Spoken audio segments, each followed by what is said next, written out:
aynu ku bilownay daawadayaal ugu horeyntii dowladaha Soomaaliya iyo Itoobiya ayaa wada gaaray heshiis halis weyn ku ah danaha wadanka Kenya.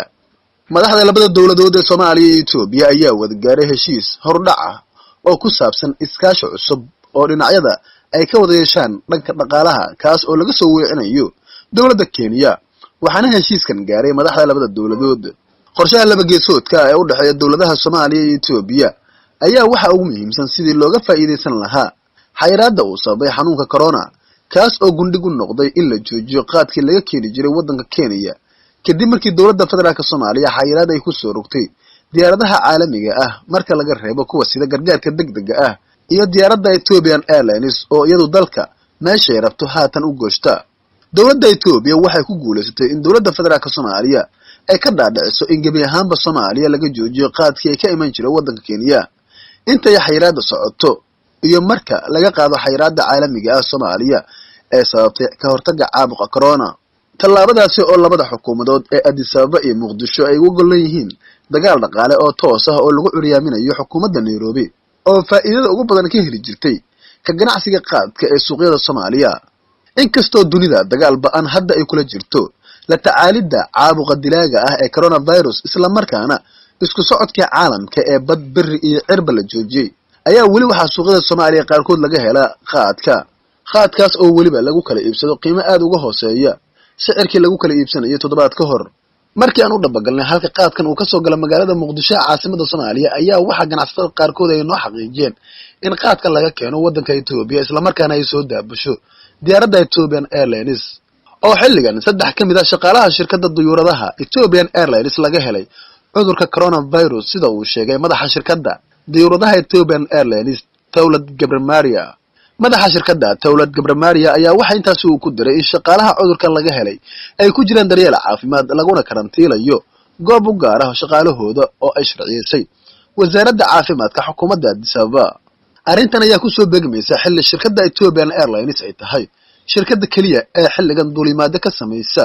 gudaha wadanka Soomaaliya iyadoo fasax ka haysata dowladda federaalka Soomaaliya. Dhinaca kale shirkadda Ethiopian Airlines ayaa waxa ay shaacisay in saameynta ka dhalatay cudurka coronavirus ay sababtay in shirkaddu ay qasaarto lacag dhan $550 milyan oo dollarka Mareykanka ah. Tawlad Gabramaria madaxa shirkadda Ethiopian Airlines ayaa waxa uu sheegay in shirkaddu ay hakisay duulimaadyadii ganacsiga ilaa 90% taas oo macnaheedu yahay in ay duuleyso 10% oo kaliya goobaheedii caalamiga ahaa. Tan iyo markii xukunka uu qabtay madaxweynaha haatan talada haya ee Maxamed Cabdullaahi Farmaajo waxaa sii xumaanayay xiriirka u dhaxeeya xukuumadaha Muqdisho iyo Nairobi iyadoona xukuumadda Nairobi dhaqaalaha ugu badan ay ka hesho ka ganacsiga qaadka ee suuqyada Soomaaliya. Haddii arrintan ay dhawowdo waxay halis ku tahay xukuumadda Kenya oo wajahaysa dhaqaale xumatii ugu darneyd maadaama dhaqaale gaaraya $100 milyan oo dollar ay maalintii ka hesho Soomaaliya. 58 jir weligiis aan ka bixin magaalada Muqdisho caasimadda Soomaaliya ayaa la xaqiijiyay in uu la xanuunsanayo caabuqa halista ah ee coronavirus. Wasaaradda caafimaadka xukuumadda federaalka Soomaaliya ayaa waxa ay sheegtay in kiiskii 8aad ee la xiriira caabuqa halista ee coronavirus laga helay magaalada Muqdisho caasimadda Soomaaliya. Qoraal kooban oo lagu daabacay bogga wasaaradda caafimaadka xukuumadda federaalka Soomaaliya ay ku leedahay barta internetka ayaa waxa lagu sheegay in 58 jir oday ah oo Muqdisho ku nool laga helay xanuunka coronavirus. Waxaa soo kordhay xaaladii 8aad oo xanuunka COVID-19 kaas oo la xaqiijiyay waana muwaadin Soomaaliyeed oo laba ah da'diisuna ay tahay 58 jir. Wuxuuna deegaan ku yahay magaalada Muqdisho caasimadda Soomaaliya oo safar kuma imaanin ayaa lagu yiri qoraalka wasaaradda caafimaadka xukuumadda federaalka Soomaaliya. Arrintan ayaa sii xoojinaysa walaaca laga qabo in cudurkan uu si hoos ugu faafo bulshada ku nool magaalada Muqdisho caasimadda Soomaaliya oo aan ku baraarugsanayn halista cudurkan kuwaas oo raadinta nolol maalmeedkooda si caadi ah isaga wata. Waa qofkii labaad ee kamid ah dadka ku nool magaalada Muqdisho oo laga helo caabuqa halista ah ee coronavirus sida ay sheegtay wasaaradda caafimaadka xukuumadda federaalka Soomaaliya. Wasaaradda caafimaadka xukuumadda federaalka Soomaaliya ayaa dadweynaha ugu baaqday in ay feejignaadaan isla markaana ay qaataan talooyinka dhaqaatiirta iyo hay'adaha caafimaadka ee la xiriira ka hortagga xanuunka dilaaga ah ee coronavirus ee faraha baan ku haya caalamka. Wararka ka imanaya magaalada Hargeysa caasimadda Somaliland ayaa waxa ay sheegayaan in maanta halkaas ay ka degtay diyaarad sidee qalab caafimaad iyo dawooyin loogu talagalay ka hortagga caabuqa halista ah ee coronavirus. diyaaradan oo ka timid dalka isku taga Imaaraadka Carabta ayaa waday qalab caafimaad iyo sidoo kale dawooyin kala duwan waxaana loogu talagalay qalabkan iyo dawooyinkan in wax looga qabto caabuqa coronavirus. xukuumadda Somaliland oo xiriir dawlad leh dawladda isku taga Imaaraadka Carabta ayaa la sheegay inay ka codsadeen inay ka caawiyaan qalab caafimaad oo lagu tacaalo caabuqa coronavirus oo dhibaato badan ku haya caalamka. xukuumadda Somaliland ayaa dhawaan waxa ay sheegtay in deegaanadeeda laga helay 2 kiis oo la xiriira caabuqa coronavirus waxaana madaxda Somaliland ay sheegeen inay keensanayaan qalabka lagu baaro caabuqa COVID-19. ugu dambeyntiina boqorkii Cuudka Axmed Ismaaciil Xuseen Xudaydi ayaa u geeriyooday caabuqa halista ee coronavirus. muusikiistii caanka ahaa ee Soomaaliya Axmed Ismaaciil Xuseen oo loo yaqaanay Xudaydi ayaa waxaa xalay uu ku geeriyooday magaalada London ee cariga waddanka Ingiriiska halkaasi oo uu ku xanuunsanaa maalmihii dhawaa. Xudaydi oo loo garan og yahay boqorka Cuudka Soomaaliya ayaa waxaa ku dhacay cudurka halista ah ee coronavirus oo muddo 7 ah uu ugu jiro isbitaal. Xudaydi ayaa noqonaya qofkii saddexaad oo Soomaali ah isla markaana coronavirus ugu geeriyooda magaalada London ee cariga waddanka Ingiriiska kadib Cabdulqaadir Maxamed Faarax Biriq oo ahaa ciyaartooy hore iyo tababare iyo ra'iisul wasaarihii hore ee Soomaaliya Nuur Xasan Xuseen Nuur Cadde. Allah u naxariistay Axmed Xudaydi oo loo garan og yahay boqorkii Cuudka Soomaaliya ayaa ku geeriyooday da'da 92 jir waxaana uu ahaa rugcadaal lagu qadariyo heesaha cuudka ama kabanka oo muddo ka badan 70 sano uu ku jiray. sidoo kale Allah u naxariistay Axmed Xudaydi boqorkii Cuudka Soomaaliya ayaa qaaday heeso kala duwan waxaana kamid ahaa heestii Uurkii Hooyo iyo kuwa kale oo aad u badan. waxaa inta badan wadamada Yurub laga soo sheegayaa in caabuqa halista ee coronavirus ay isbitaalada la jiifaan boqolaal Soomaali ah kuwaas oo aan Alle uga baryayno in uu caafimaad degdeg ah siiyo.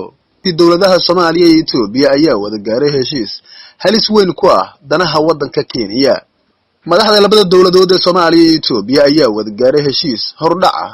oo ku saabsan iskaashi cusub oo dhinacyada ay ka wada yeeshaan dhanka dhaqaalaha kaas oo laga soo weecinayo dawladda Kenya. waxaana heshiiskan gaaray madaxda labada dawladood. qorshaha laba geesoodka ee u dhaxeeya dawladaha Soomaaliya iyo Itoobiya ayaa waxa ugu muhiimsan sidii looga faa'iideysan lahaa xayiraadda uu sababay xanuunka corona kaas oo gundhig u noqday in la joojiyo qaadkii laga keeni jiray waddanka Kenya kadib markii dawladda federaalka Soomaaliya xayiraad ay ku soo rogtay diyaaradaha caalamiga ah marka laga reebo kuwa sida gargaarka degdega ah iyo diyaaradda Ethiopian Airlines oo iyadu dalka meeshay rabto haatan u gooshta. dawladda Itoobiya waxay ku guuleysatay in dawladda federaalka Soomaaliya ay ka dhaadhiciso in gebi ahaanba Soomaaliya laga joojiyo qaadkii ay ka iman jiray waddanka Kenya inta ay xayiraadda socoto iyo marka laga qaado xayiraadda caalamiga ah Soomaaliya ee sababtay ka hortagga caabuqa corona. tallaabadaasi oo labada xukuumadood ee Addis Ababa iyo Muqdisho ay uga golan yihiin dagaal dhaqaale oo toos ah oo lagu curiyaaminayo xukuumadda Nairobi oo faa'iidada ugu badan ka heli jirtay ka ganacsiga qaadka ee suuqyada Soomaaliya.